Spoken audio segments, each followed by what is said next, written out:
ka sakin, dihang ako gilikayan. Daghan ka gason para imo kong mabiyaan. Away dayog dako, bisag ka mayroong problema. Ang tinuod na rason, di ay kay may lain ka na. Pero bisan pa, og may lain ka na, diri sa akong dughan, ikaw gihapoy gipangitan.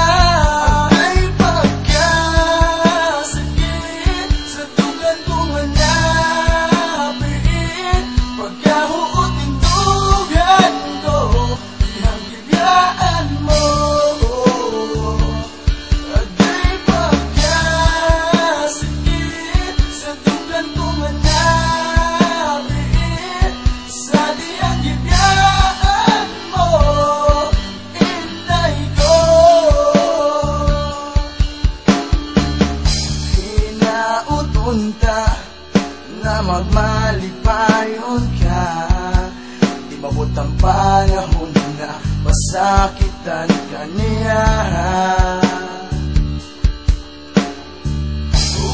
Kung ugaling nabiyaan ka niya, di ara ko magpaabot si muha.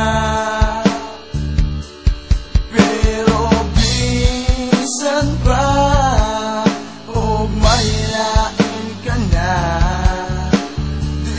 sa akong dughan, ikaw gihapoy gipangitan. Ay pagkasakit sa tugan ko nga nabiit, pagkahuot yung dughan ko, ihang bibiyaan mo.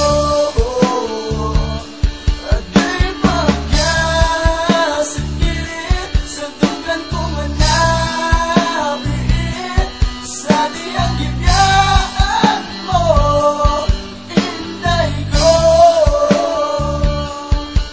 Diba, ganun patas ka langitan, nagilak ka nagsaag, nabisagod sa pay, makita budilig yuta magulang, pero unsa naman hingan nung kalit, magkanahanatan na akong kalipay, mga pangandoy ka na ugtaw, kining akuluhan, nagsilbing hanumanan, imo ang kayamanan, kinahanan ko tabigan, agay pagkasakit, tindughan ko, sa higayon nga gibiyaanan. Kasakit sa gibuhat mo, diri ka na ako, dihang ikaw kay nibiga. Ang tanan nga mga pangandoy o mga panaad, ato sa usag gusta kay naguba, o ganumang gibuhat ni mo ang ako, kasi o imong gibunal-bunal, imong gidadakan o simento o gitagat sa kanal. Yo, dili na lang ko magandong nga diri ka na ko, ikaw makabalik, kaya nakakita ko ni mo dito sa imuhang laing laki nga ikaw kay nituhig. Girl, kasakit sa gibati, nitulo akong luha, di ko makadawat ka sa akong kiliran, kalit ka lang nawala. Nabilanggo ang ako ang kasing og naulipon sa imong gugma. Grabe man kasakit ang gibuhat mo diri sa ako. Giampo na lang na ko nga ikaw magmalipayon, o pwede manggani nga imo pa kong balihon. Bisan pa, o may lain ka na, diri sa akong dughan, ikaw gihapoy